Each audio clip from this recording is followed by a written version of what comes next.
근데 이런 일이 없었어. 전무후무한 일이에요. 심각하다고 보는 거예요. 부동산에 온 나라가 다 인질로 잡혀져 있는 거야. 구조조정이 시작된 거예요. 부동산 자산에.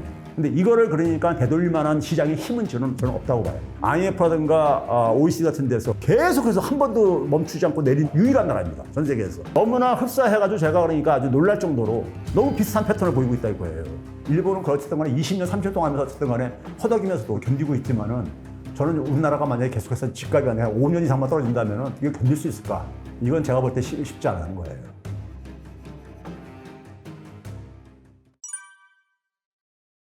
이 가게뿐만 아니라 기업도 그렇고 정부도 그렇고 부동산에 인질로 잡혀져 있어요. 지금 2주 전에 그러니까 한국은행에서 여러 통계들을 발표했는데 우리나라가 자산, 특히 부동산 자산에 한 번도 증가가 꺾인 적이 없었어요. 근데 작년에 유일하게 가계의 부동산 자산이 꺾였습니다. 310조 원 정도가 줄어들었어요. 기업이나 정부들 부동산 자산은 증가했는데 가계만이 부동산 자산이 310조 원이야. 310조 원이면 적은 돈이 아니잖아요. 가계가 쓸 수 있는 가계 처분 가능 소득 중에 27%에 해당되는 규모예요. 거의 한 30% 되는 규모가 1년 소득에 그 정도가 그러니까 자산이 줄어든 거예요. 부채가 같이 줄어들면 좋은데 부채는 안 줄어들잖아요. 안 줄어들고 자산 가치가 줄어든 거예요. 그럼 어떻게 사람들이 어떤 걸 느끼겠어요? 우울하죠. 소득은 근데 굉장히 안 오르잖아요. 소득을 그러니까 좀 허리띠 졸라매가지고 그걸 저축을 해가지고 자산 가치 줄어든 걸 좀 메꾸겠는데 이게 안 되잖아요. 자산 가치가 워낙 많이 이게 덩어리가 크니까요. 그럼 사람들이 우울하면 결국 소비를 줄이죠. 소비 줄이게 되면 기업도 투자를 줄일 수밖에 없고요. 근데 우리 지금 작년부터 수출이 지금 안 좋고 있잖아요. 수출이 안 좋은데 내수도 안 좋다 보니까 그게 올해 2분기의 경제에서 나온 거예요. 올해 2분기 경제 실적이요. 언론들이 제대로 보도 안 해서 그러는데 우리가 경제 활동은요. 소비, 투자, 그다음에 무역, 수출과 수입 이렇게 구성되어집니다. 세분적으로 나가면 민간이 하는 소비, 정부가 하는 소비, 민간이 하는 투자, 정부가 하는 투자가 있는데 이게 모든 게 다 줄어든 게 올해 2분기 처음이에요. 한국은행이 통계를 짓게 한 게 60년대 초부터 이렇게 짓게 됐는데 한 번도 이렇게 다 떨어진 적이 없었어요.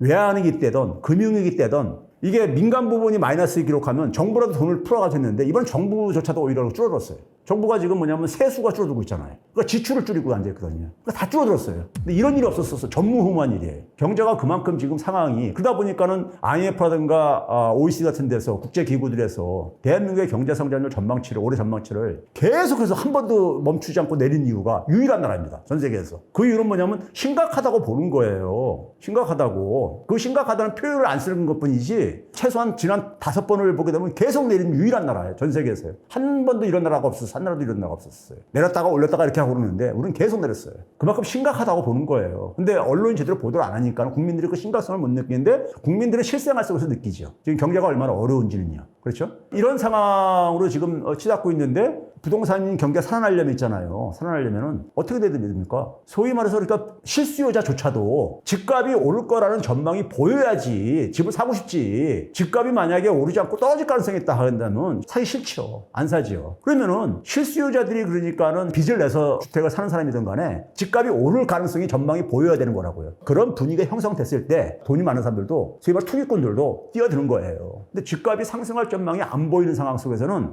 이게 지속되기가 힘들죠. 지금 제가 그걸 통계 수치를 이렇게 비교를 해봤어요. 일본이 1991년도 3분기에 상승률이 정점을 찍고 떨어지기 시작하는데 우리나라랑 그림으로 그려보게 되면요. 비슷하게 지금 움직이고 있어요. 아주 비슷하게, 흡사하게. 그러니까 소위 말해서 일본의 90년대 자산시장 거품 붕괴 그 전후하고 지금 우리나라 지금 상황이 굉장히 비슷해요. 소비 패턴도 비슷하고 생산 패턴도 비슷하고 부동산 가격이 떨어지면서요. 그러니까 지금 310조 원 정도가 부동산 자산 가치가 날아가다 보니까는 정부가 뭐냐면 부동산 경기를 부양하기 위해서 사실 올인을 하고 있죠. 특례 보금자리론이라든가 이런 걸 막 끌어들여가고 다 하고 있죠. 근데 문제는 겁니다. 그거 가지고 끌어올릴 수 있는 게 바닥이 났을 때 그때 돼서도 이게 안 살아나게 되면은 사람들은 뭐냐면 공포 분위기가 형성됩니다. 정부가 다 동원했는데도 안 살아나네? 그럼 그다음부터는 그러니까 시장에는 공포 분위기가 형성되시죠. 지금 그러니까 부동산 가격이 오를 수 있는 요소가 없다 이거예요. 집값은 너무 비싸고 집값이 그러니까 오를 거라는 전망이 그러니까는 확인이 안 되는데 유일하게 그랬는 게 뭐냐면은 금리를 내리게 되면은 다시 그러니까 이게 살아나지 않겠냐 하는데 일본이요. 부동산 가격이 떨어지고 난 다음에 금리를 거의 제로 금리까지 90% 내렸어요. 돈도 엄청 풀었어요. 근데 부동산 시장 전혀 살아나지 않았어요.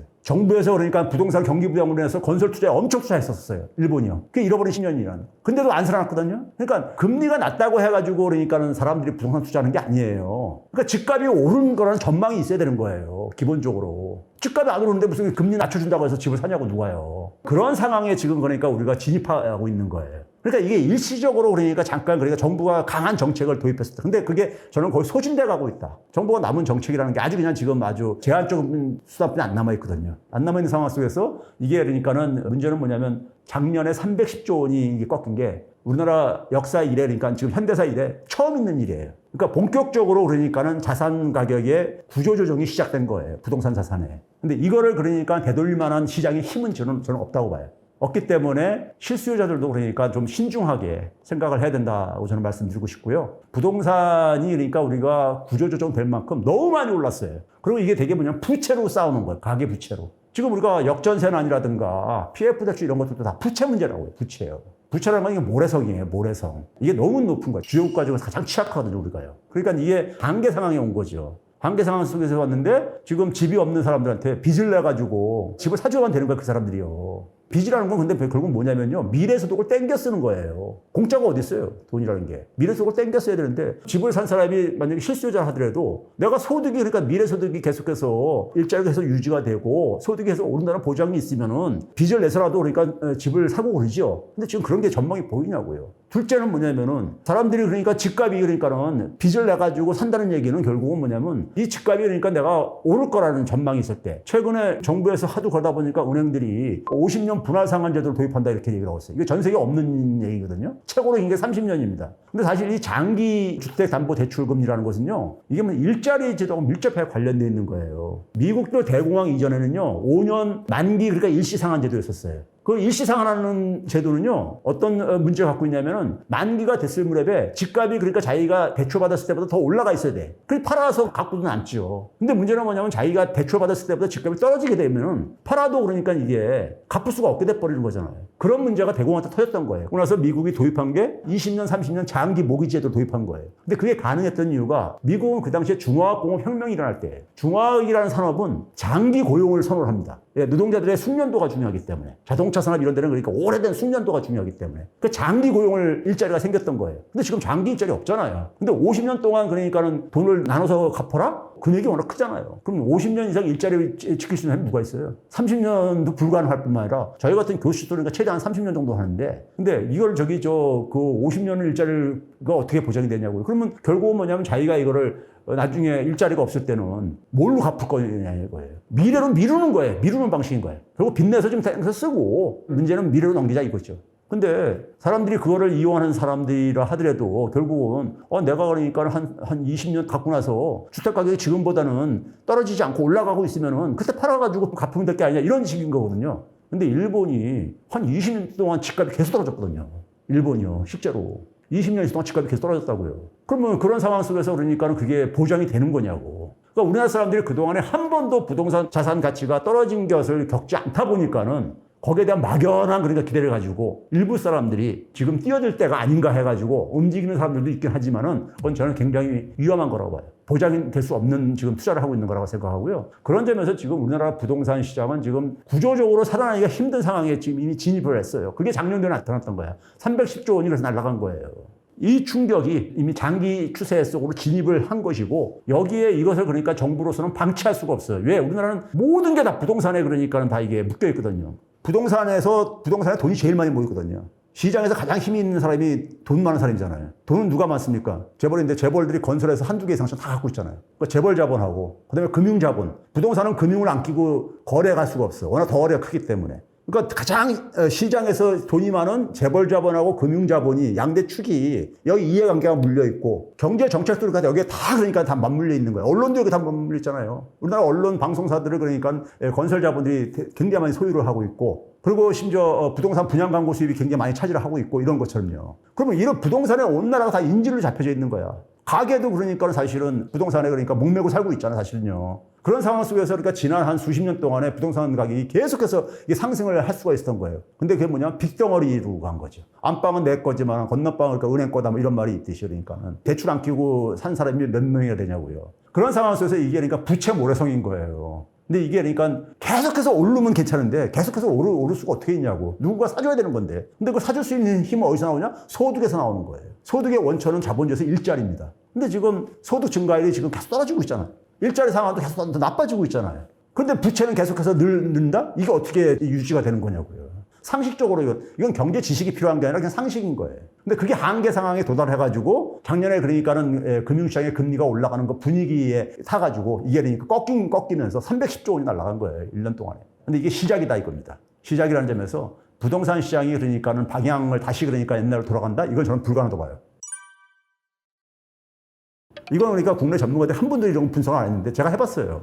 부동산 가격 상승률 있잖아요. 일본도 80대 후반부터 쫙 올라가다가 91년 3분기에 정점을 찍고 꺾이기 시작하거든요. 우리나라도 그러니까 작년 6월 전까지 올라가다가 꺾이기 시작하거든요. 그림이 거의 똑같아요. 그리고 나서 나타나는 게 뭐냐면 소비에 충격이 올 게 아닙니까? 우리 집이 10억이었는데 갑자기 우리 집이 8억이 됐대. 7억이 됐대. 그러면 우울하죠. 빚은 그대로 있는데. 그럼 사람들이 어떻게 하겠습니까? 소비를 줄이죠. 더군다나 우리나라는 수출 정도가 굉장히 높은 나라인데 수출이 굉장히 안 좋잖아요. 일반 사람들이 그냥 반도체 때문이라고 생각하는데 반도체가 줄어든 것보다 우리나라 수출 10대 품목이 전체 무역액의 한 60% 이상을 차지하는데 산업의 위기인 거야 지금. 근데 거기다 내수에서 그러니까 자산 가치가 떨어지니까 사람들이 지금 뭐 소득이 안 올랐잖아요. 인플레이션 엄청 일어났는데 경제 심리적으로 이미 침체에 빠지고 있는 거예요. 그 사람들 소비를 줄이죠. 그다음에 생산도 비교해봤어요. 생산에 또 똑같이 가 오고 앉아있어. 너무나 흡사해가지고 제가 그러니까 아주 놀랄 정도로 아주 그냥 끔찍할 정도로 너무 비슷한 패턴을 보이고 있다 이거예요. 근데 이게 우리는 지금 시작이라는 얘기죠. 일본은 그 당시에 일본보다 좀 나쁜 게 뭐냐면 일본은 그 당시에 금리를 그러니까 그래서 쭉 내립니다. 90대 후반에는 제로금리까지 거의 막 내려요. 우리 2001년도에는 양적 완화까지 합니다. 미국보다 더 선배야. 일본이 제로금리 양적 완화가. 근데 그 금리를 내리면서 돈도 또 엄청 더 지원을 해줘요. 아까 앞에서 한국은행 얘기를 했듯이 그 결과는 뭐냐면 좀비 기업들만 양산해요. 부실을 정리를 해야 되는데 정리 안 하고 돈을 지원해가지고 수명을 연장시키면서 경제 생산성은 더 떨어지고 성장률도 떨어져요. 좀비 기업은 정리를 해야 되는 거거든요. 고통스러워도. 근데 지금 우리가 정책적으로 대응하는 건 똑같아. 일본의 90년대하고. 그런데 뭐냐면 지금 상황이 안 좋은 거면 일본은 그 당시에 90년대 전반기까지 수출이 증가했어요. 근데 지금 우리는 수출이 지금 꺾이는 상황이잖아요. 거기다 우리는 지금 뭐냐 금리를 그러니까 과거처럼 그렇게 내릴 수 없는 상황이에요. 인플레이션 통제가 안 됐기 때문에. 여기다 지금 가계부채를 더 지금 증액을 시킨다? 이건 사회 국민들이 공감할 수가 없는 거죠. 그러니까 굉장히 우리는 지금 어려운 상황 속에서 초기에 무슨 말이 있습니까? 경제가 상저하고 있을 것이다. 대표적인 그 얘기 했잖아요. 상반기엔 지금 경제가 좀 안 좋지만 하반기에는 나아질 거다. 하반기에 더 나쁘지가 않았거든요. 이게 왜 그러냐면 빚을 내가지고 그동안 이걸 끌어올린 거예요. 근데 빚이라는 건 제가 얘기했듯이 미래 소득을 당겨 쓰는 거예요. 미래 세대의 소득을 착취한 거야 사실은요. 집값이 오르면 제일 피해보는 사람이 누구예요? 집 없는 사람들이라고. 집 없는 사람들이 그러니까는 소득을 착취한 거라고 일종이에요. 근데 그 대표적인 거 그게 젊은 세대들이죠. 부채를 내가지고 부동산을 끌어올렸는데 나이 드신 분들은 그래서 집을 어느 정도 보유하고 있는지 모르겠지만은 그걸로 인해가지고 미래 세대들은 굉장히 고통을 받고 있는 측면이 있거든요. 근데 그게 결국은 미래 세대가 그걸 사줄 수 있어야 될 게 아니에요. 사줄 수 있냐고요. 세대들이. 그건 제가 볼 땐 굉장히 나쁜 짓이죠. 사회가 사실은 사기를 치는 거지. 어떻게 보면요. 그런 점에서 이 한국의 집값이 그러니까 이게 지금 오를 수 있는 상황은 이미 지나가 버렸고 단지 이게 뭐냐면 집값 하락하는 것에 대한 충격이 너무 크니까는 그거를 그러니까 피하고 싶은 거야. 피할 수가 근데 이게 그동안에 우리가 너무 오랫동안 인위적으로 계속 올려온 거예요. 결국은 집 없는 사람들한테 빚 내서 집 사게 해야 되는 건데 돈이 많은 사람들은 주택이 없는 사람들이 뛰어들어야지만 뛰어들거든. 왜 집값이 오른다는 보장이 없는데 왜 자기 돈을 투자해요 거기다가 누가. 투자 수익률이 나올 기대가 돼야지 하지. 근데 그러려면 결국은 누가 실수요자인데 실수요자 대표적인 게 누구예요? 젊은 층이라고. 이거는 그러니까 조정이 될 수밖에 없는 거예요. 너무 올랐기 때문에. 근데 그거를 인위적으로 자꾸 막으려고 하는 것 뿐이야. 그러다 보니까 반짝 효과를 좀 보일 수가 있는 거죠. 특례 보금자리론 해가지고 좀 끌어들인 거 아닙니까? 역전세난 생기니까는 집주인한테 대출금 지원해도 될 거는데. 근데 그렇게 되면 어떻게 됩니까? 은행에서 돈 빌려줬으면 집주인한테 그 집에 질권이 설정될 게 아닙니까? 그러면 그 다음에 들어오는 세입자는 뭡니까? 후순위 세입자인 거야. 은행이 먼저 그러니까 돈을 빼야 되는 거잖아요. 그런 집에 들어가 살고 싶겠냐고. 다 이런 식인 거야, 그러니까는. 이건 사기예요, 사기. 제가 볼 때, 경제 전문가라고 볼 때 사기야. 그러니까 왜 그러냐면, 우리 사회 한 절반 이상은 또 집을 갖고 있잖아. 집 갖고 있는 사람들 중에도 어떤 사람은 그래. 교수님, 저는 뭐, 사실 집값이 오르나 떨어지면 상관없어요. 실수요자이기 때문에 그러는데. 근데 솔직히 말해서 집값 떨어지면 기분 좋은 사람 없잖아요. 자기 집값이 떨어질 때. 우리나라는 자산의 대부분이 거기에 다 집중되어 있는데, 노후에 그러니까 주택연금이라도 쓰려면은 집값이 떨어지지 말아야 될 게 아닙니까? 모두가 그러니까 거기에 인질 잡혀져 있는 거야. 이게 그동안 수십 년간 누적된 거야. 수십 년간이요. 제가 이거 계산을 해봤다니까요. 외환위기 전부터 그러니까 한 번도 쉬지 않고 부동산 자산 가격이 올라갔어. 외환위기 때랑 금융위기 때조차도. 왜 그러냐면 주택 공급은 계속 증가하니까. 주택 공급은 작년에도 증가했어요. 주택 자산 가치가 310조가 날라갔다니까 작년에. 지금 이런 상황이에요. 신중하게 판단을 하셔야 된다고. 이 자산이라는 것은요, 일반 상품하고 근본적인 차이가 있습니다. 주식이나 부동산 같은 이런 자산이라고 하잖아요. 자산 상품이요. 일반 상품들하고 차이가 뭐냐면은 쉽게 얘기해서 우리가 라면 가격이 오를 전망이 있어요. 그럼 라면들 미리 사재기 할 게 아닙니까? 그럼 사재기 하면 자기 소득은 줄어들 게 아닙니까? 소득이 비었으면 그 다음에 더 못 살 게 아닙니까? 근데 주식이나 부동산 같은 경우는 뭐냐면 그게 오를 것 같아. 그러니까 샀어. 내가 10억 주고 아파트 샀어. 근데 이게 아파트가 12억이 됐어. 그러면 이 가치가 12억이 되기 때문에 추가로 그러니까 신용이 창출되어져요. 그걸로 또 투자할 수가 있잖아. 이 가격이 올라가게 되면 계속해서 그 담보 가치가 증가하는 거잖아요. 그래서 가격이 올라갈 때 과도하게 올라가. 적정 가격보다도. 올라갈 때는 올라가는 힘에 의해서 추가 대출을 만들어내는 힘이 있기 때문에. 반면에 떨어질 때는요. 10억짜리 아파트를 4억을 대출받았어, 자기가. 근데 만약에 8억이 됐어. 8억에 40%면 3억 2천만 원이라고요. 그러면 4억을 대출받았는데 은행에서 이게 3억 2천만 원까지 못 해주겠대, 대출. 8천만 원 갚으라 그런다고. 이게 한두 푼이야, 8천만 원이요? 월급까지 되는 문제냐고. 그 지급을 내놓지요. 그러면 집값이 떨어지죠. 그 떨어질 때는 또 과도하게 떨어져요. 이게 자산시장의 특성이에요. 너무 많이 올라가다 보니까 이게 또 이렇게 많이 떨어지는 거예요. 이게 부채를 계속해서 가계부채를 동원시키는 게 아주 그냥 나쁜 정책인 게 뭐냐면 부채가 크면 클수록요. 나중에 조정되는 기간도 길어질 수밖에 없는 거야. 그만큼 부채에 의해 가지고 가격을 올린 게 있기 때문에 떨어지는 것도 그만큼 많이 떨어질 수밖에 없는 거예요. 그래서 조정 기간이 굉장히 길어져요. 근데 우리는 일본보다 더 크거든, 지금. 일본 그 당시 90년대 터졌던 것보다도. 근데 문제는 뭐냐면 그렇게 됐을 때 실물 경제에 주는 충격이 있잖아요. 근데 우리의 체력이, 기초 체력이 저는 일본의 90년대보다 지금 안 좋다고 보고 있거든요. 일본은 그렇든 간에 20년, 30년 동안 하면서 어쨌든 간에 허덕이면서도 잃어버린 30년 하면서 견디고 있지만은 저는 우리나라가 만약에 계속해서 집값이 아니라 5년 이상만 떨어진다면은 이걸 견딜 수 있을까? 이건 제가 볼 때 쉽지 않은 거예요. 그래서 그렇게 되게 되면 시장에 굉장히 비관적인 전망이 막 형성되고 그럴 수가 있는데 이 부동산 문제로 그래가지고 집이 없는 사람과 있는 사람 간에 갈등이 너무 커. 그러니까 소위 말해서 집값이 이렇게 계속해서 떨어지게 되면요 경제에 주는 충격도 굉장히 안 좋아요. 제가 흔히 무슨 얘기냐면 집 없는 사람들은 집값 계속 떨어지길 바래. 그 떨어지는 거 막지 말라 그런다고요. 그렇게 아닙니까? 근데 이게 계속 떨어지게 되면 제가 무슨 얘기를 하냐면 솔직히 말해서 여러분들 집 없는 여러분들 직장이 날라가. 지금 대기업들 지금 내놓으라는 대한민국 최고의 기업들 구조조정 지금 준비를 한다는 얘기를 제가 듣고 있어요. 경제 안 좋아지니까. 집 없는 사람이 이렇게 집값 떨어지기를 바라는 마음은 이해하는데 여러분 일자리가 날라갈 수가 있어. 그럼 이거 언제까지 이거를 그러니까 이게 이 악순환 고리를 이렇게 방치할 것인가. 지금은 그러니까는 그동안에 집 없는 사람들이 너무 서름을 당한 거야. 너무 고통스러웠던 거야. 그러니까 이분들이 볼 때는 그러니까 이 집값을 그러니까는 하락을 저지하는 것을 굉장히 싫어한다고. 근데 너무나 올랐기 때문에 가계부채를 그러니까 끊임없이 계속 올렸기 때문에 이 조정 기간도 굉장히 길 수밖에 없다고 봐요.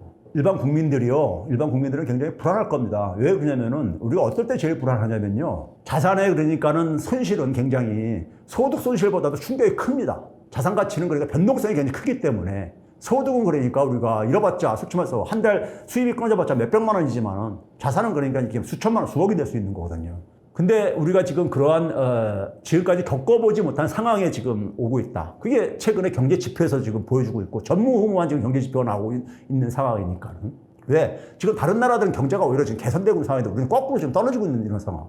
그러니까 지금 우리가 외환위기나 팬데믹도 다 지났잖아요. 지났는데 왜 그러니까 팬데믹 때보다 더 나빠야 되냐고 지금 이걸 이해를 하셔야 돼요. 그리고 왜 작년에 경제가 그러니까 우리가 소위 말해서 팬데믹에서 복구가 되는 이런 시점에 우리는 왜 이렇게 부동산 자산 가치가 이렇게 310조 원이 날아가는 특히 그것도 가게만이 그렇게 날아갔습니다.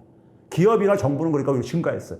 왜? 새로운 계속해서 부동산을 건설을 하기 때문에 총액으로는 증가를 했는데 가게들의 주택들도 많이 지었잖아요. 근데 총액이 310조 원이 떨어졌다니까요. 거꾸로요. 이거 끔찍한 얘기인 겁니다. 그렇게 아닙니까? 지난 1년 동안도 아파트를 많이 지었잖아요. 네? 지었잖아요. 빌라도 짓고 많이 지었을 게 아닙니까? 그러면 총액은 웬만하면 다 증가를 하게 돼 있어. 근데 총액이 310조 원이 떨어졌다니까요. 정확히 309조 원이요. 그러니까 이런 상황 속에서 여러분들이 그러니까는 참 진짜 여러분들이 모든 사람이 다 돈에 대해서 민감하잖아요. 자기 돈을 관리하는 거. 그러니까 일자리, 그동안에 우리 사회가 너무나 그러니까 땀 흘려 일하는 것에 대한 가치를 소홀하게 취급한 거예요. 그러면 자산 가치가 소득보다 10배 이상씩 빠르게 증가하는 상황 속에서 누가 세금도 우리가 똑같이 내고 앉아있는데 누가 땀 흘리 일하고 싶겠냐고요. 이런 분위기가 우리 사회를 이렇게 지금 여기까지 오게 한 겁니다. 한 상황 속에서 그게 지금 한계 상황에 지금 온 거예요. 그 판단은 여러분 몫입니다. 제 얘기를 그러니까 뭐 100% 믿으라는 얘기는 아니고 지금 그렇게 굉장히 우리가 위험한 지금 상황에 지금 우리가 진입을 하고 있다. 그래서 임계점에 지금 도달하고 있다는 것만은 제가 분명히 말씀드리고 싶습니다. 심지어 전문가들조차도 놓치고 있는 점이 있어요. 2008년도 금융위기 터졌을 때 그때도 똑같은 얘기가 있었어요. 외환 보유가 충분하다. 경제 규모에 비해서 외환 보유액을 우리가 고려를 해야 돼요. 한국은행은 사실은 지금 섣부르게 동결을 한 거예요. 아직까지 확실하게 통제가 되지 않은 상황이기 때문에 연준으로서는 섣부르게 종료 선언을 하기가 힘든 상황입니다. 옐런 같은 경우 중국 방문을 달래고 싶은 거죠. 중국 방문하고 돌아오면서 기자들 앞에서 뭐라고 했냐면 중국 방문이 굉장히 성공적이었다. 그러니까 달러 가치 안정성이 보장돼야 되면 되는 거예요. 그 달러 가치 안정성이 흔들 수 있는 대표적인 나라가 중국이라고 해요.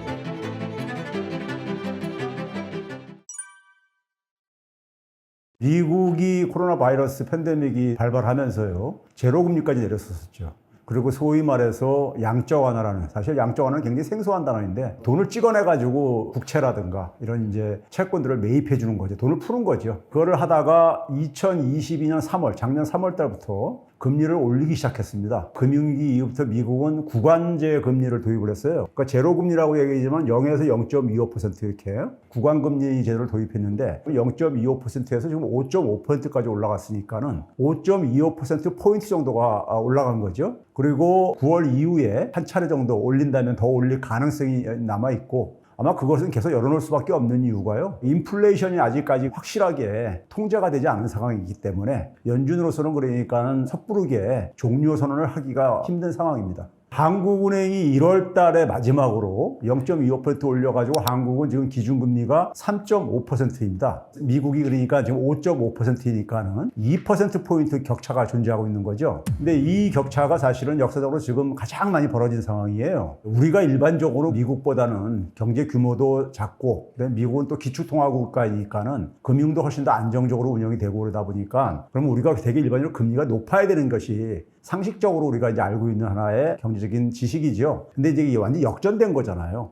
2%포인트라면요, 굉장히 큰 겁니다. 국제금융시장에서는 대개 0.01% 단위로부터 계산을 시작해요. 그래서 1%를 100bp, 베이시스 포인트 해가지고 우리가 200bp가 지금 벌어진 거거든요. 굉장히 큰 거죠. 그럼에도 불구하고 많은 분들이 여기에 대해서 이제 그러니까 자본 유출이 이제 그러니까 우려를 하고 있는데 놓치고 있는 점이 있어요. 심지어 전문가들조차도 놓치고 있는 부분이 있는데 결국은 이제 금리 차이로 인해 가지고 자금이 유출된다고 한다면은 그건 대개 뭐냐면 고정 수익을 추구할 수 있는 상품으로부터 자금이 유출되는 건데요. 대표적으로 고정 수입을 추구하는 상품이 채권입니다. 주식은 우리가 수익이 보장되는 게 아니잖아요. 주식이라는 것은 오를 수도 있고 내릴 수도 있기 때문에 수익이 안정적으로 보장되는 게 아닌데 채권 같은 경우는 대개가 이제 발행할 때 이자를 보장을 해주기 때문에 고정 수익이 보장되는 상품이죠. 그러니까 채권에서 자금이 유출될 가능성이 있는 거거든요. 그런데 여기서 또 놓치고 있는 게 뭐냐면 시장에서 유통되는 채권들은요. 우리나라 같은 경우 3년에서 5년물이라든가 장기는 10년물도 이런 게 있는데 미국도 한 2년에서 한 10년물이 가장 많이 유통되어지고 있어요. 그러니까 좀 기간이 좀 깁니다. 근데 이 채권의 금리 혹은 채권의 수익률이라고 하는데 채권의 수익률은 그렇게 많이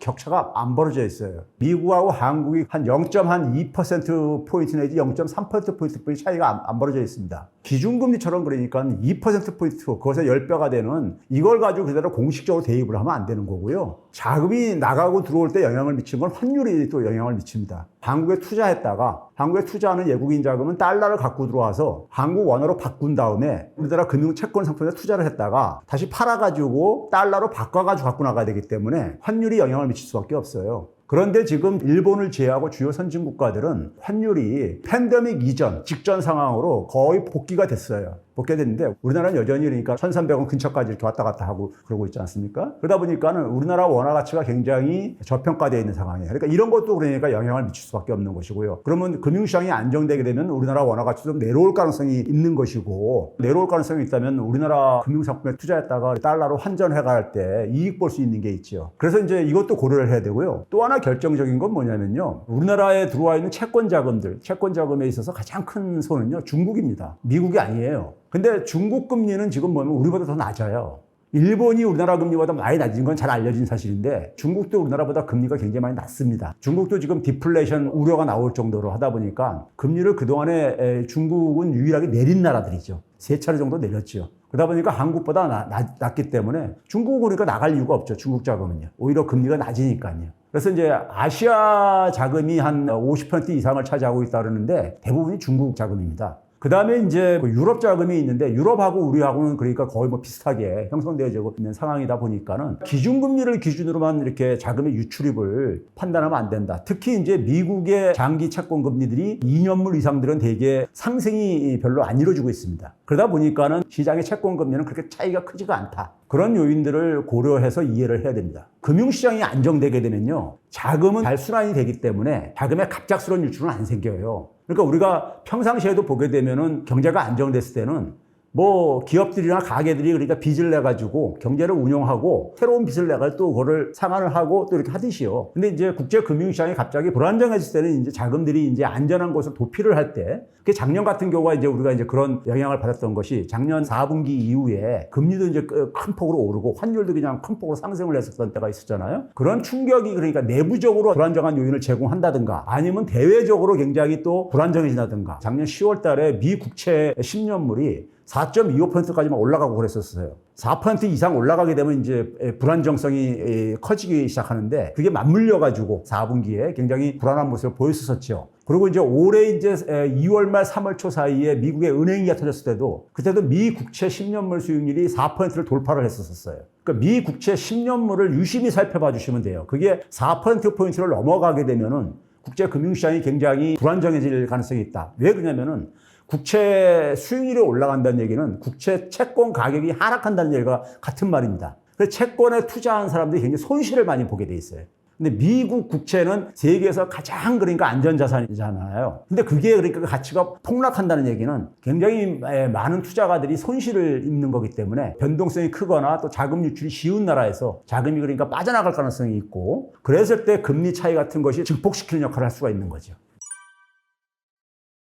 좀 나이가 있으신 분들은 기억하시겠지만 2008년도 금융위기 터졌을 때 그때도 똑같은 얘기가 있었어요. 그때도 그러니까 외환보유가 충분하다 그랬었는데 경제 규모에 비해서 외환보유액을 우리가 고려를 해야 돼요. 왜 그러냐면 경제 규모가 큰 나라에 아무래도 유출되는 자금의 사이즈가 다르기 때문에요. 경제 규모가 작은 나라에는 그러니까 자금이 많이 그만큼 안 들어오거든요. 근데 우리랑 비교가 되는 싱가포르라든가 대만 같은 나라들이 97년 외환위기 때 같이 그러니까 영향을 받았던 나라들인데 이들 나라들이 그 당시 그걸 당하고 나서 외환 보유액을요 GDP 대비 최소 70%에서 100% 이상을 이렇게 유지를 하는데 우리는 외환위기 겪고 나서 좀 이제 올리긴 올렸지만은 한 25% 정도밖에 안 돼요. 자금이라는 것이 갑작스럽게 그러니까 우리가 유출입이 됐을 때는 총 부채 사이즈가 중요한 거예요. 근데 총 부채 사이즈로 보게 되면 우리나라 외환 보유액 가지고는 방어하기에 불충분하죠. 자금 시장이 굉장히 불안정해지고 불확실해질 때는 그 외환 보유액이 취약할 수밖에 없다. 이렇게 얘기할 수 있습니다. 한국은행은 사실은 지금 섣부르게 동결을 한 거예요. 4월 달에요. 우리나라는 그러니까 1년에 8번 이제 금통위가 열리는데 1월, 2월 열고 한 달 쉬고 그러니까 한 분기에 그러니까 2번 열고 한 달 쉬고 이렇게 하기 때문에 그래서 8번을 하는데요. 근데 이제 4월 달에 이창용 하는 총재가 미국에 방문했다가 기자들하고 간담회를 하면서 우리나라랑 비슷한 경우가 호주하고 캐나다를 예를 들었어요. 그리고 이제 주요 선진국가들 은행 총재들하고 중앙은행 총재들하고 만나서 의견을 나눠보니까는 그들 나라들도 동결할 입장을 가지고 있더라. 그 얘기를 한 지 한 20일도 채 안 돼가지고 호주가 금리를 연속해서 2번을 올렸죠. 캐나다도 6월달, 7월달에 연속해서 2번을 또 올려버렸어요. 근데 우리나라는 1월달에 올리고 나서 계속 지금 동결을 하고 있는데 중앙은행의 가장 중요한 역할은 물가 안정이에요. 그래서 사실은 우리나라도 그러니까 섣부르게 동결을 한 것이고요. 금리를 사실은 더 올려야 돼요, 우리나라도요. 올려야 되는데 안 올리고 있는 이유는 뭐냐면은 지금 부동산 시장 문제, 가계부채 문제, 이것 때문에 못 올리는 겁니다. 한국은행 총재가 다른 금융통화위원들과 마찬가지로 디레버리징이라는 표현이 있습니다. 영어 표현인데 부채를 축소하는 거죠. 쉽게 얘기해서요. 우리나라 부채가 너무 크니까는 이걸 축소시켜야 된다. 이게 굉장히 위험한 폭탄이니까는 축소시켜야 된다. 근데 이게 단기간 내에 급격하게 축소를 하게 되면 충격이 너무 크니까는 완만하게 축소를 해야 된다는 얘기는 하는데 실질적으로 그러니까 디레버리징, 부채 축소에 도움이 되는 통화정책을 사실은 운용을 못하고 있어요.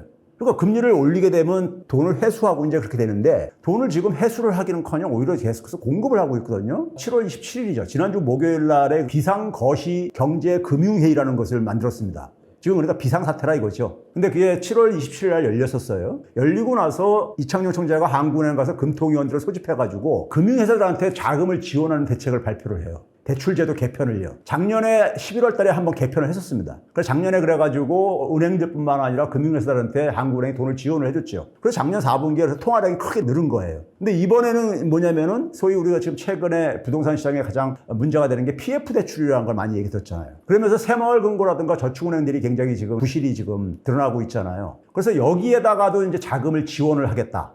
원래는 한국은행이 자금 지원 못하게 제한된 곳들입니다. 근데 그들이 가지고 있는 채권들도 담보로 잡아주고서는 자금을 지원하겠다. 그 규모가 지금 한 40조를 추가로 지금 더 지원을 하겠다 이렇게 얘기를 하고 있거든요. 은행에 대해서도 그러니까 한 100조까지 늘리겠다 이런 얘기를. 그러니까 사실은 긴축이 아니라 돈을 더 푸는 거잖아요. 인플레이션도 제대로 지금 안 잡힌 상황이고 안 잡힌 상황에다가 부채 축소를 하겠다고 하면서 돈을 더 공급하고 있으니까 정반대로 가고 있는 거잖아요. 새마을금고 같은 경우 일부 새마을금고가 PF 대출이 부실이 커져가지고 손실을 보면서 통폐합하고 그랬잖아요. 근데 그 한두 개 통폐합한다고 해가지고 아무 문제 안 생기거든요. 저축은행도 마찬가지예요. 저축은행도 그게 뭐 한두 개니까 유실화돼가지고 통폐합한다고 해가지고 금융시스템 전체가 무너지는 건 아니에요. 한국은행은 사실 금융시스템이 무너질 정도의 이런 단계가 되게 되면 개입을 해도 그래도 비상사태니까는 명분이 있는데 그렇지 않은 상황 속에서는 그들이 왜 그렇게 부실화됐습니까? 위험이 높은 사업에다가 돈을 운용을 하다가 위험이 높은 사업에다가 돈을 운용하게 되면 수익은 높다고요. 그러니까 자기들이 그러니까 탐욕을 추구한 거죠. 탐욕을 추구하다가 부실화된 것을 왜 한국은행이 돈을 투입해서 그걸 구제를 해줘야 되냐 이거죠. 새마을금고라든가 저축은행들이 위험성이 높은 사업에다가 자금을 운용해가지고 돈 벌었을 때 사회에다가 무슨 환원을 했냐고요. 그런 거 아니잖아요. 자기 책임하에서 결정을 해가 사업을 결정을 해가지고 하다가 사업이 잘못됐으면은 시장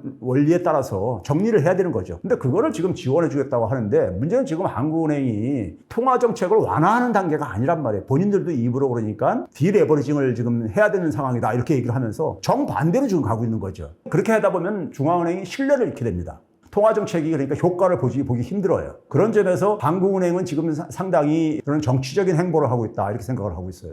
사실 우리하고 비슷하게 얘기한 호주나 캐나다가 우리보다 더 높아졌어요. 그러니까 그거는 사실은 우리가 정상적인 지금 상황은 아니에요. 단지 지금 국제 금융시장이 안정되다 보니까 이게 충격이 지금 안 나타나고 있는 것뿐이지. 근데 금융시장은 가장 중요한 건 뭐냐면 충격이 나타났을 때 불확실성이 그러니까 고조됐을 때를 항상 염두에 두고 운용을 해야 되는 거예요.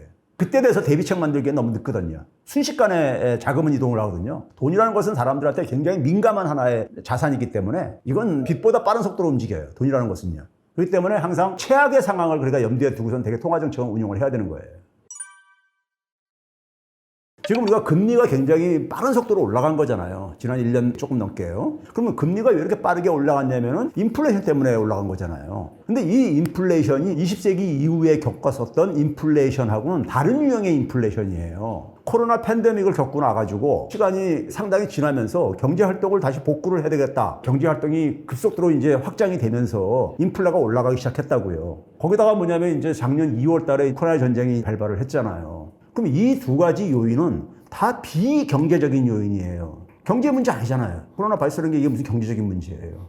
전쟁이 이게 무슨 경제적인 문제예요. 이런 비경제적인 충격으로 나타난 거거든요. 여기에 대한 대응을 초창기에 잘못했던 거예요. 잘못 판단을 했던 거예요. 연준 같은 경우 상당히 오랫동안 방치하다가 이게 심각해지니까는 뒤늦게 개입을 하면서 굉장히 빠른 속도로 2000년대 이후에 이렇게 빠른 속도로 올린 적이 한 번도 없었죠. 그러니까 시장에서 충격을 받은 거죠. 그러면 그런 상황 속에서 지금 그러니까 인플레이션이 꺾인다고는 하고 있지만은 이번에 겪었던 인플레이션 요인이 해결이 됐는가 한번 우리 자신한테 물어봐야 돼요. 코로나 바이러스 같은 경우 앞으로는 도래하지 않는다는 보장이 있습니까? 없잖아요. 그 다음에 무슨 이런 이 우크라이나 전쟁 같은 경우 소위 말해서 패권 전쟁이잖아요. 근데 지금 뭐냐면은 그동안에 미국이 주도를 해가지고 세계 질서를 운영해왔는데 여기에 대해서 그러니까 슬슬 이제 도전들을 하는 거 아닙니까? 그럼 이런 패권 충돌이 사라지는 거냐고요. 지금 뭐 중국하고도 지금 그러니까 여전히 지금 갈등이 남아있는 상태고 그러잖아요. 원인은 그러니까 하나도 해결된 게 없어요.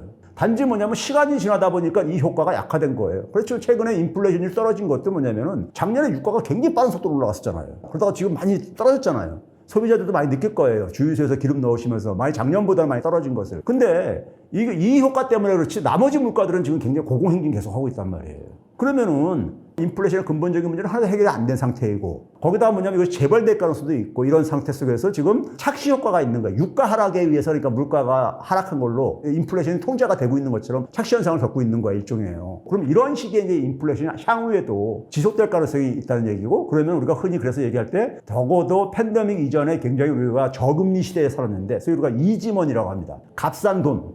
값싸게 돈을 썼던 거죠. 제로금리로 막 장기간 유지되면서요. 그런 시대는 다시 도래하지 않는다. 금리도 굉장히 팬데믹 이전보다 높아질 수밖에 없다. 이렇게 보고 있는 거거든요. 그러면 이런 상황이 여전히 해결이 안 된 상황 속에서 과거처럼 그러니까는 연준이라든가 주요 국가의 중앙은행들이 돈을 그냥 무조건 대고 공급하는 것이 만만치 않을 거라는 것이고요. 그럼에도 불구하고 미국 같은 경우 보게 되면 실물 지표들은 굉장히 좋거든요. 고용이나 소비나.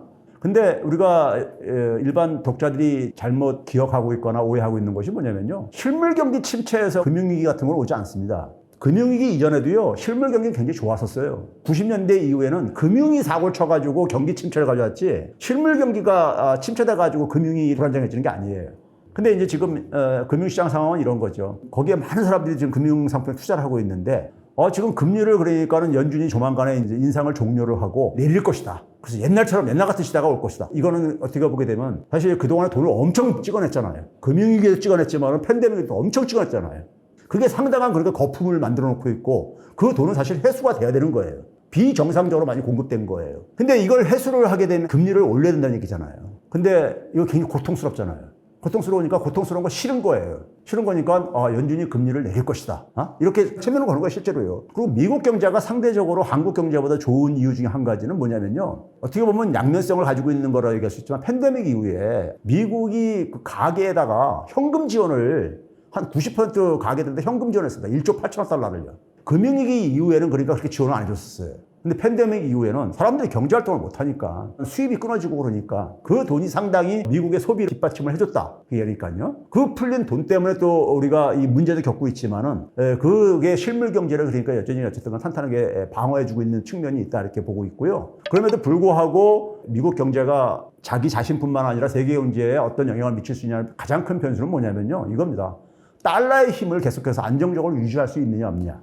달러의 힘하고 미 국채에 대한 신뢰는 같은 말입니다. 많은 나라들이, 투자가들이 미 국채를 투자하는 이유는 달러의 힘을 믿기 때문인 거예요. 달러가 계속해서 가장 중요한 안전자산이 될 거다. 이런 믿음이 있기 때문인 거라고요. 근데 달러 가치가 만약에 보장이 안 된다고 하면은 누가 미국 국채에다 투자를 하려고 그랬어요. 그러니까 미 국채 가격이 지금 상당히 높게 형성되고 있는 이유는 아까 제가 표현했듯이 집단 체면의 수로가 거는 거예요. 미국 달러가 계속해서 안전한 지위를 유지할 것이다. 하는데 문제는 뭐냐면 그에 커다란 변화가 지금 생기고 있죠. 중국을 중심으로 해서 브릭스를 중심으로 해가지고 대체 통화를 만들자. 이런 움직임이 있잖아요. 실제로 보게 되면은 중남미 국가들이라든가 중동 국가들이 그러니까 위안화 결제 이런 방식을 도입을 하고 있고 러시아 제재하면서 그러니까 사실은 미국이 스스로 발등을 찍은 게 있죠. 러시아를 그러니까 국제 금융 통신망에서 배제시키다 보니까 러시아는 좋든 싫든 간에 독자적인 결제망을 추구할 수밖에 없게 돼버린 거고 그 결과로 달러에 대한 의존도가 급속히 약화되고 있죠.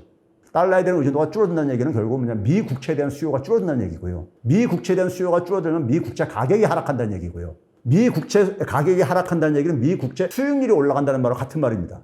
그러면 이게 시장 금리가 폭등하는 거기 때문에 소위 말해서 핵폭탄이 터지는 거죠. 그런데 7월 초에 미국의 재무장관 옐런이 중국을 방문했었잖아요. 옐런이라는 분이 어떤 분이냐면 연준 의장 출신입니다. 돈에 대해서 굉장히 해박하신 분이에요. 그분이요. 미국은 지금 뭐냐면 미국 연방정부의 지금 부채가 굉장히 지금 급속도로 증가하고 있는 상황이라고요. 그 미 국채를 누가 사줄 사람들이 필요한데 지난 1년 동안에 경험한 새로운 것이 뭐냐면 미 국채 가격이 액면 가격보다 떨어지는 현상을 처음으로 겪었어요. 미 국채 투자했던 사람들이 대규모 손실을 봤다고요. 세계에서 가장 안전한 자산이라고 생각했던 것이 가장 위험한 자산이 됐었던 거예요. 그러니까는 여기에 큰 손이 누구냐면 해외 투자가들입니다. 미 국채에 대한.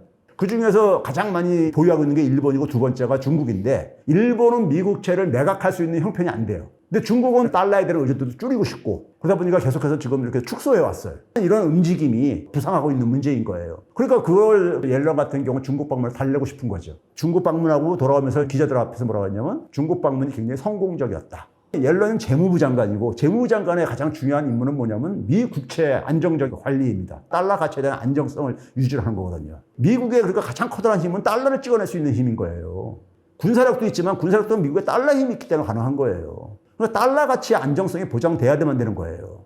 그 달러 가치의 안정성이 흔들 수 있는 대표적인 나라가 중국이라고요. 서로가 그러니까 상호 의존성이 높아진 거예요. 미 국채 가격이 단기적으로 폭락을 하게 되면 중국도 투자자 입장에서는 손해보는 거기 때문에 서로 딜을 할 수 있는 여지는 있는 거죠. 근데 제가 볼 때는 그 부분에서 성공적이었다. 이런 표현을 하고 웃으면서 할 수 있었던 게 바로 그게 아닌가 저는 이제 유추를 하는데요. 성공적이었다는 메시지가 나간 순간 시장에서는 바로 반응이 나왔습니다. 미 국채 가격이 올라가고 그러다 보니까 그거를 누군가 사줘야 되는 거잖아요. 그 사주는 손이 그러니까 지금 중앙은행인 연준이 할 수가 없는 상황이라고. 연준은 지금 뭐냐면 기존에 그러니까 이 사놓은 국채도 시장에다 내놔야 되는 이런 상황이라고요. 작년 6월 달부터 양적 긴축으로 바뀌면서 내놓고 있죠.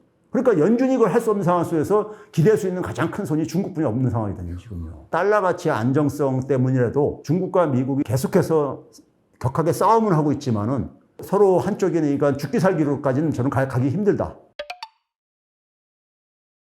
내년 4월에 총선이 있거든요. 7월, 8월에 우린 뭐 하죠? 여름 휴가 가잖아요. 9월에 추석 명절 있잖아요. 집주인 입장에서는 어떻게든 상승에 대한 기대감이 굉장히 큰 상태예요. 8억이나 7억에 팔 것 같아요. 10억 가기를 기다릴 것 같아요. 강남 3구 중에서 저는 잠실 쪽을 항상 모니터링을 하거든요. 서초구, 강남구는 약간 그들만의 리그. DH 퍼스티어인가? DH 퍼스티어 아이파크인가? 요즘 이름이 너무 어려워, 진짜. 시어머니 못 찾아오게 한다고. 미국이 금리 올리니까 또 폭락을 하죠? 회복을 하죠? 2009년도에? 지금 또 회복을 했죠? 여기까지는 거의 데자뷰입니다.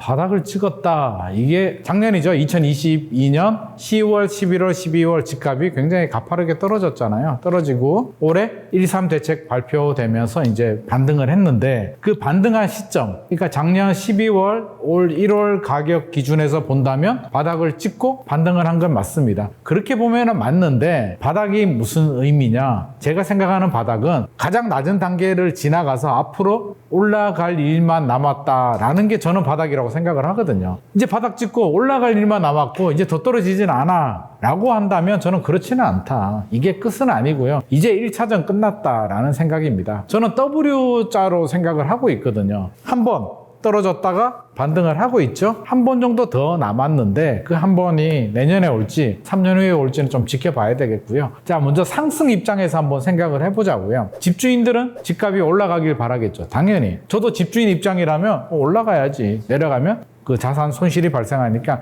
올라가길 바라는 입장에서 생각을 해보면 집값이 뭐 때문에 떨어졌죠? 금리가 굉장히 가파르게 올라가니까 집값이 떨어졌는데 최근에 보면 1월에 한번 올려서 이제 3.5%가 된 이후로 계속 동결입니다. 3번 연속 동결이고요. 하반기도 동결이 될 가능성이 높은데 여기서 설마 금리가 올라갈까? 라고 생각하면 쉽지 않을 것 같아요. 만약에 금리가 올라가면 시장에는 어떤 일이 발생할까요? 불확실성 또 시작이에요. 우리가 두려운 건 불확실성이거든요. 사실은 3.5% 기준금리가 중요한 게 아니라 작년에도 이게 몇 프로까지 올라갈지 가늠할 수가 없었기 때문에 굉장한 두려움을 느꼈고요. 이제 끝이라고 생각했는데 끝이 아니야. 알고 보니까 불빛이 보여요. 산속을 막 헤매다가 불빛이 보여서 이제 찾아갔습니다. 찾아갔는데 알고 보니까 그게 우리가 거주할 수 있는 집이 아니라 신기루를 봤다든지 아니면 구미호가 사는 집이야. 더 큰 걸 만났어. 뭐 이럴 수도 있는 거잖아요. 불확실성이 다시 시작이 되면 그 공포는 2배가 되거든요. 자, 이제 금리 인상이 끝났다라고 생각을 하는데 또 올라요. 하반기에. 올랐다?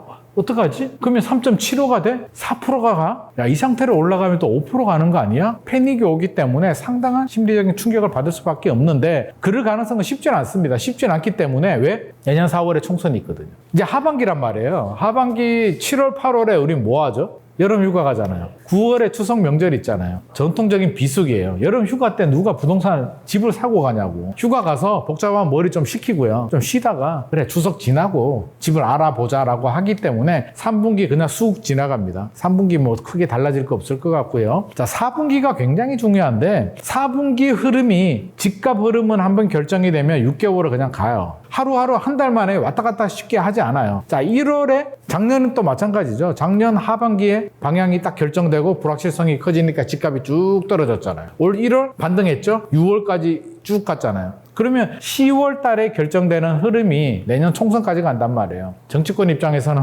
우리가 국토부 장관 입장이 돼보자고요. 아니면 대통령 입장이 돼보면 부동산이 어떻게 되면 좋을 것 같아요? 와, 올라가도 문제, 내려도 문제. 올라가면 어떻게 돼요? 막 민심이 또 안 좋아지잖아.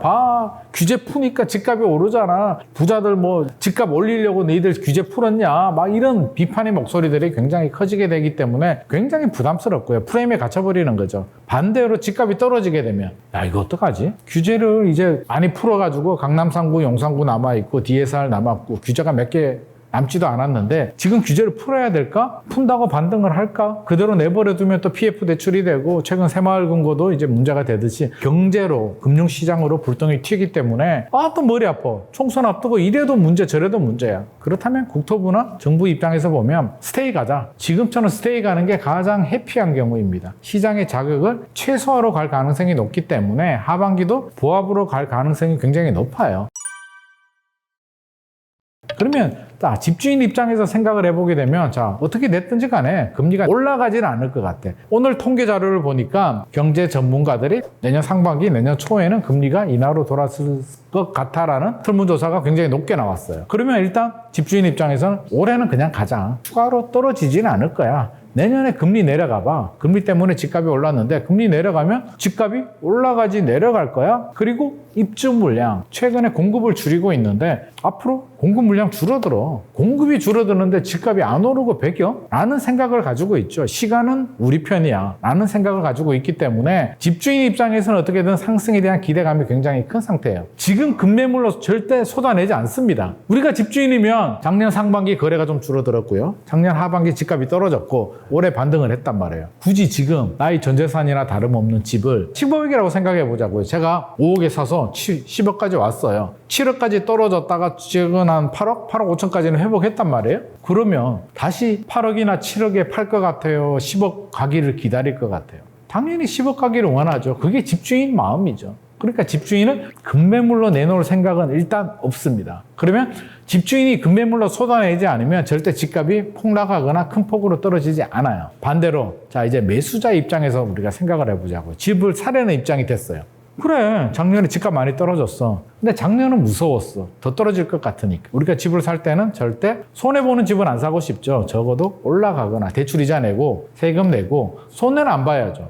1억이 오르든 3억이 오르든 5억이 오르든 올라갈 것 같은 기대감, 확신이 있어야만 큰 마음 먹고 집을 사는 거지. 작년까지 집값이 떨어지는데 1층인 줄 알았는데 지하 1층으로 내려가는 상황에서는 절대 집을 사지 않습니다. 근데 1월에 규제가 많이 풀리고 금리가 거의 동결 모드로 가면서 집값이 급매물이 소화가 되면서 반등을 하죠. 생각을 해봅니다. 얼마나 떨어졌지라고 보니까 고점 대비 30% 정도. 물론 지역에 따라서 과천이나 서초구, 강남구 같은 경우는 10%, 20% 정도 떨어진 지역들이 많고요. 동탄이나 송도 같은 경우는 40% 이상 빠진 지역들도 있는데 쉽게 말해서 이제 30% 정도 빠졌어요. 우리가 과거를 보더라도 고점 대비 한 30% 정도 빠지면 굉장히 많이 빠졌다. 큰 폭으로 하락했다라는 게 30% 정도 하락이거든요. 근데 이게 3개월 만에 너무 갑자기 떨어져서 폭락이 된 거지 원래 한 2년에서 3년에 걸쳐서 고점 대비 30% 정도 빠지면 거의 바닥에 가까워진 가격이 맞아요. 그러면 집을 사려는 분들, 투자자 입장에서 보면 올 1월, 2월 가격은 괜찮아요. 10억짜리가 7억으로 떨어졌으니까. 또 반대의 목소리가 있죠. 야, 5억 아파트가 10억으로 올랐다가 7억으로 떨어진 게 그게 떨어진 거야? 2억 올랐잖아 라고 하지만 집값이 계속 떨어지지 않고요. 오히려 더 올라요. 인플레이션에 따른 화폐가치 하락이 있기 때문에 시간이 지나면 올라가는 게 정상입니다. 그게 3억이 떨어졌다라고 볼 수도 있고 5억에서 2억 올랐다라고 볼 수도 있는데 어떻게 됐든지 간에 고점 대비 30% 정도 조정이 된 거는 분명히 메리트 있는 가격이에요. 그러면 사도 괜찮은데 10억이 7억으로 떨어졌다가 한 8억 5천까지 올랐다고 쳐줘. 10억까지 회복은 못했고요. 한 8억 5천 정도에 멈췄어요. 자, 여기서 이제 고민에 빠집니다. 매수자들 입장에서는 이게 계속 치고 올라가주면 약간 마음이 급하기도 하고요. 지금 사도 올라가겠다라는 생각이 드는데 따라가려고 하니까 뭐가 걱정이 되냐면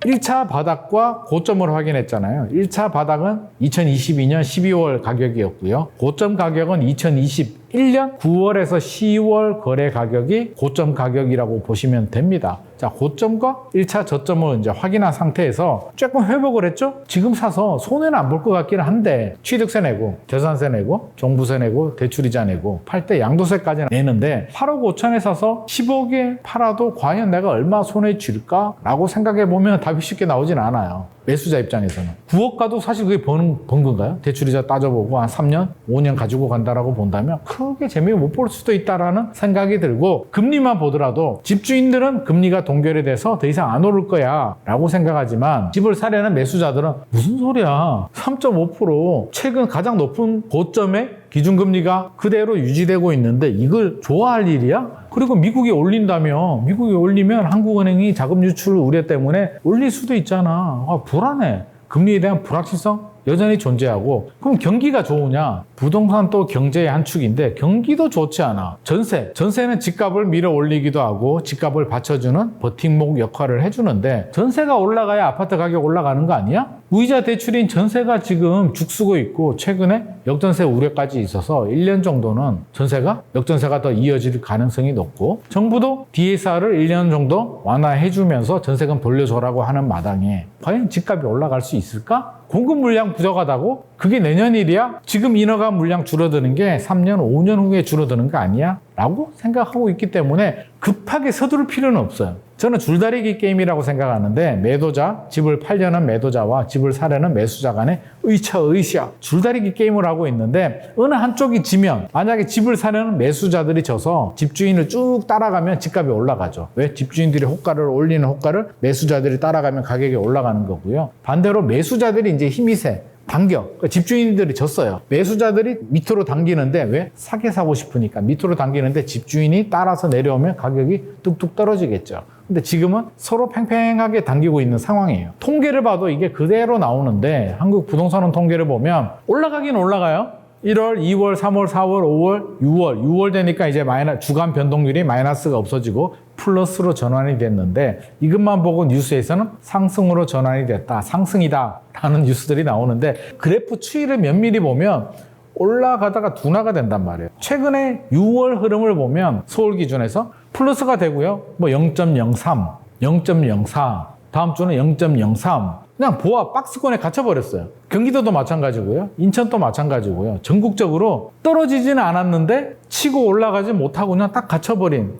그러면 거래량을 보더라도 서울 아파트 거래량만 보더라도 늘어나긴 늘어나죠. 작년 12월이 아마 800 몇십 건이었고요. 올 1월이 1400 몇 건이었고 2월이 2,400건 정도. 비율로 보면 거의 한 전월 대비 70% 정도로 빠르게 회복을 하죠. 3월이 2,900건 정도, 2,900 몇십 건 정도. 4월 되니까 3,100건 정도 됐고요. 5월이 3,300건. 느낌이 오죠. 숫자를 보면 늘어나는 건 맞는데 비율을 보면 이렇게 똑같은 집값과 똑같은 흐름을 보여주고 있죠. 그게 무슨 말이냐. 매수자들이 막 적극적으로 집주인들이 올린 호가를 따라가주면 거래량이 4,000건, 5,000건으로 늘어나는데 지금 분위기는 1월, 2월은 매수자들이 작년에 집을 사려는 분들이 항상 존재하잖아요. 집을 사려고 하는데 작년에 집값이 너무 떨어지니까 안 산 거예요. 집값 뚝뚝 떨어지는데 누가 사겠냐고요. 그러니까 작년에 사려는 분들도 홀딩하다가 그런 분들이 이제 들어와서 좀 거래가 된 거고 5월, 6월로 접어드니까 이제 좀 아닌 것 같은데 지금 따라가도 돼? 라고 해서 주춤주춤해요.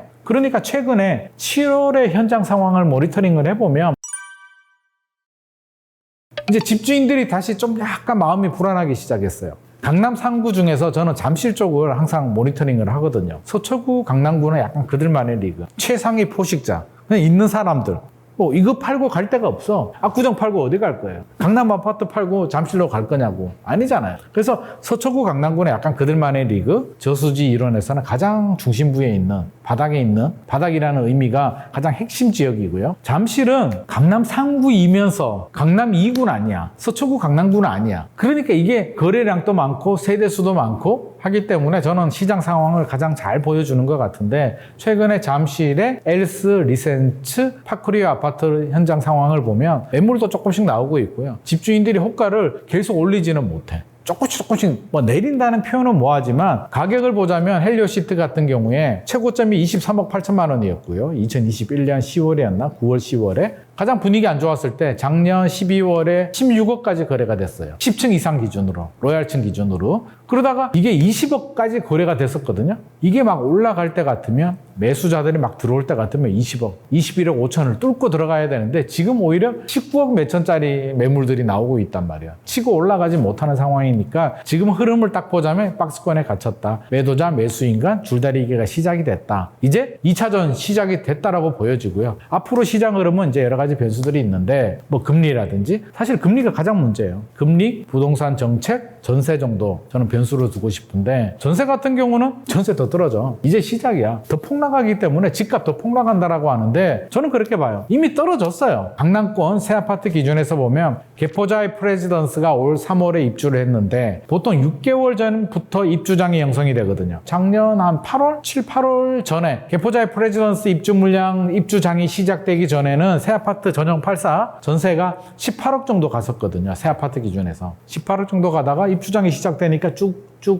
떨어지더만 11억에서 13억 정도까지 떨어졌단 말이에요. 이제 개포자에는 입주가 끝났어. 그러면 올라가줘야 되는데 8월이었나요? 이제 원베일리. 개포자의 프레지던스보다 더 좀 원베일리가 또 물량이 많네. 올라가지를 못해. 계속 그 수준이에요. 원베일리 끝나면 뭐가 남았을까요? 개포주공 1단지를 재건축한 DH 퍼스티어인가? DH 퍼스티어 아이파크인가? 이 요즘 이름이 너무 어려워 진짜. 시어머니 못 찾아오게 한다고 이름을 어렵게 했다. 뭐 그런 우스갯소리도 있는데 실제로 이름 못 외우겠어요. 저는 너무 어려운데 옛날 얼마 좋아. 개포주공 1단지, 2단지. 요즘 이름이 너무 어려운데 어떻게 됐든지 간에 6,700세대 정도 물량들이 기다리고 있어서 빠르게 올라가지는 못하지만 여기서 더 떨어지기는 힘들다. 그렇다면 강남의 전용 84 새 아파트가 전세가 6억, 7억 가는 게 정상일까? 그렇게 갈 수 있을 것 같아요? 그럼 다른 지역들은? 그러니까 지금이 저는 거의 바닥 상태고 빠르게 회복을 못한다는 거지 여기서 더 떨어지기는 현실적으로 어렵다. 그래서 전세가 폭락을 해가지고 매매 가격이 뭐 폭락한다라는 논리는 저는 동의할 수는 없고요. 빨리 회복을 못하는 상황이니까 전세가 내려온 상태에서 올라가지를 못한다면 적어도 1년 정도는 매매 가격이 큰 폭으로 탄력성을 가지고 올라가기도 쉽지는 않겠다라는 생각입니다. 그래서 전세는 그렇죠. 부동산 정책도 정부 입장에서는 자극을 주기는 어렵겠죠. 제가 앞서서 10월, 11월, 12월 흐름이 내년 상반기 흐름을 결정한다라고 했는데 총선 앞두고 무리수를 절대 던지지 않습니다. 괜히 규제 풀었다가 집값 올라가도 문제고요. 규제 잡았다가 규제를 강화했다가 집값이 떨어져도 문제이기 때문에 정부 입장에서는 절대 규제를 쉽게 건드리지 않습니다. 그러면 어떤 정책을 하느냐? 나와 있던 정책. 1월에 하겠다라고 발표했는데 안 된 거 있잖아요. 실거주 의무 폐지라든지 초과이익 환수라든지 이런 거를 법적인 국회에서 마무리하는데 집중을 할 가능성이 높고요. 총선을 앞두고 약간 표심을 얻어야 되니까 뭐 개발 호재들 예를 들어서 GTX 같은 경우 신설 노선을 예비 타당성을 면제하겠다 아니면 기간을 뭐 연장 노선 기간을 단축하겠다라고 해서 지역 민심을 자극하면서 전체 부동산 시장은 자극 주지 않으면서 지역 민심을 자극하면서 표를 얻을 수 있는 그런 쪽에 좀 집중할 가능성이 높습니다. 그러면 결국에는 뭐가 남았느냐? 금리가 저는 가장 불안하고요. 저는 동결로 예상을 합니다. 올리기도 어렵고요. 내리기도 어려워요. 한국은행 입장에서는. 그런데 금리를 우리가 결정하는 건 아니잖아요. 한국은행이 결정을 하는데 변수가 이제 우리 큰형님, 미국이 이제 큰형님이 올리겠대요. 한 번에서 두 번은 더 올린대요. 미국이 한 번에서 두 번을 올린다고 해서 한국은행이 바로 올리지는 않습니다. 그런데 지금 또 한미 간 기준금리 격차가 1.75%포인트 벌어져 있는데 여기서 더 벌어진다. 2%? 2.25? 두 번 올리면 2.25까지 벌어지죠. 사상 최고로 벌어지는데 과연 이거를 감내할 수 있을 거며 자금 유출이 안 생길까에 대한 걱정스러운 부분이 있고 저는 약간 요즘 동결로 예상하면서도 뭔지 모른 그 밑바닥에 불안한 마음이 슬금슬금 올라오는 게 캐나다도 그렇고 영국도 그렇고 호주도 그렇고 금리를 올리더라고요. 일본은 예외고 일본은 뭐 이상한 나라니까 빼고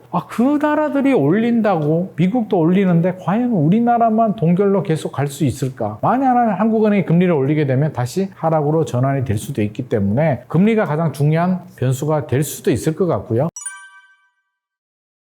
2차 하락이 제가 올 수도 있다라고 했는데 2차 하락이 단기간에 오지 않습니다. 심리적으로 집주인들이 굉장히 피로감을 느끼면서 못 버티겠는데 라는 생각이 들고 한번 집어 던질 때가 와야 되는데 과거 사례를 보면 2009년도 이야기를 저는 많이 하는데 2008년도 글로벌 금융위기 있었잖아요.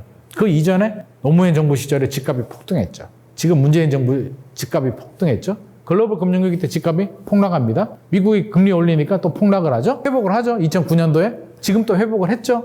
여기까지는 거의 데자뷰입니다. 그러면 앞으로 이제 어떻게 될지는 여러 가지 변수들이 있는데 똑같이 가지는 않겠지만 2009년도부터 2012년도 상황을 보면 올랐다가 내렸다가 올랐다가 내렸다가 반복을 하죠. DTI 때문에. MB정부 때 DTI를 한시적으로 풀었다가 묶었다가 풀었다가 묶었다를 반복을 하다가 2011년에 2010년도였던 것 같아요. 풀었는데 반등을 잘 안 했어요. 그래서 저도 그때 이런 분위기면 이제 DTI를 완전히 없애버리거나 연장, 한시적으로 푼 걸 좀 더 풀어줘야 되겠다라고 생각을 했는데 MB정부 때 연장을 안 해줬습니다. DTI를 그냥 적용해버리니까 한 번 더 폭락이 오거든요. 집주인들, 저도 그때 이제 현장 속에 있었는데 못 버티겠더라고요. 2009년, 2010년, 2011년, 3년을 버텨봤는데 어떻게든 이자 내면서 한번 버텨봤는데 희망의 끈을 믿었던 정부가 안 해줘? 그러면 나 어떡하지? 그럼 도대체 몇 년을 더 가라는 얘기야? 라고 하면서 이건 정리해야겠다라는 생각이 들더라고요. 많은 분들이 그런 생각이 들었겠죠. 그때 집주인들이 매물을 많이 내놓으면서 가격이 굉장히 많이 떨어지죠. 집값 반등 기대감, 강남 재건축 경매 시장에서도 인기, 낙찰률 껑충 이런 기사가 나왔습니다. 강남은 특수지역이잖아요. 최상위 지역이고요. 자, 이제 부동산 시장이요. 묻지마 투자할 때는 아니죠. 2020년, 2021년 그때는 어떤 분위기예요? 우리 청약 시장에 그런 용어 있잖아요. 선당후검. 일단 당첨되고 나중에 고민하자인데 지금은 선곰후당. 고민부터 하고 타당성이 있으면 당첨하는 게 이게 부동산 시장의 트렌드를 말하는 거거든요. 그때는 몰라. 재건축이든 뭐든 지방도 다 좋아. 그냥 오르니까 돈에 맞춰서 아무거나 사. 강남은 규제도 많기 때문에 들어갈 수는 없잖아요. 규제도 많고 집값도 비싸니까 못 들어가는데 자, 이제 시장이 달라졌어요? 떨어지지도 않는데 아무나 다 오르지도 않아. 그러면 선택과 집중을 해야 되죠. 어떤 선택을 하고 어떤 집중을 해야 될까? 버릴 거 버리고 보다 경쟁력이 있는 지역들. 최근에 여러 가지 이제 지표들이 있는데 일단 수요와 공급이잖아요. 수요와 공급에서 그러면 공급 물량이, 입주 물량이 좀 작은 지역들, 또 미분양 우려가 적은 지역들이 보다 좀 안전하겠죠. 미분양이 많은 지역이 어디냐면 80% 정도는 지방이고요. 20% 정도가 서울 수도권인데 그럼 미분양만 보더라도 답이 나오죠. 서울 수도권 위주로 지금 가야 될 것 같아. 지금 지방 가는 건 순서가 맞지 않아요. 그럼 입주 물량도 마찬가지고 서울 같은 경우는 절대적으로 공급이 부족해요. 서울은 땅이 없어. 택지가 없어. 그러니까 아파트를 지을, 1000세대 아파트를 지을 땅이 없어요. 남산 밀어버리고 지을까?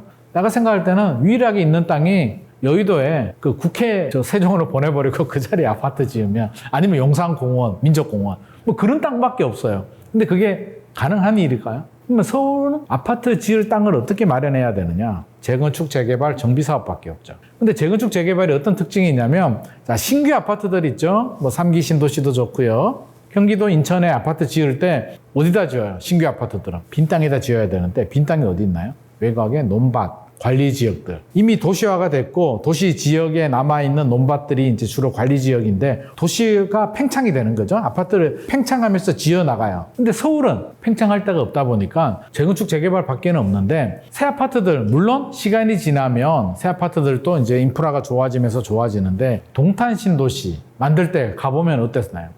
벌판에 논밭에 이거 뭐지? 지금 3기 신도시 후보 지역들 한번 가보세요. 남양주 왕숙, 고양 창릉, 하남 교산 가보면 완전히 허벌판이잖아요. 아무것도 없어. 15년 후에는 인프라가 좋아지겠죠. 근데 지금은 아무것도 없잖아요. 재건축, 재개발의 특징이 뭐예요? 오래됐다는 거잖아요. 오래됐다는 건 뭐예요? 이미 거주지로서 정착을 해서 오래 살면서 주변 인프라가 다 만들어져 있어요. 재개발은 기반 시설이 열악한 지역. 지역은 오래됐는데 도로, 학교, 상가, 골목 이게 다 노후화됐어. 그 구역을 정해서 다 부셔버리고 새로 짓는 게 재개발이고요. 재건축은 강남 생각하면 돼요. 강남이 신도시죠? 그때는 서울에 땅이 있었어. 70년대는. 강남이 옛날 명칭은 영동이에요. 왜 영동이에요? 영동개발. 우리 영동대로 있죠? 영동대가 왜 영동대로냐면 옛날 강남 이름이 영동이었어요. 영등포의 동쪽. 영등포 동쪽의 시골 땅. 그게 강남이었어요. 근데 이제 신도시 개발을 합니다. 70년대. 세월이 지납니다. 강남이. 세월이 지나니까 강남이 차가 막히는 이유는요. 길이 좁아서가 아니고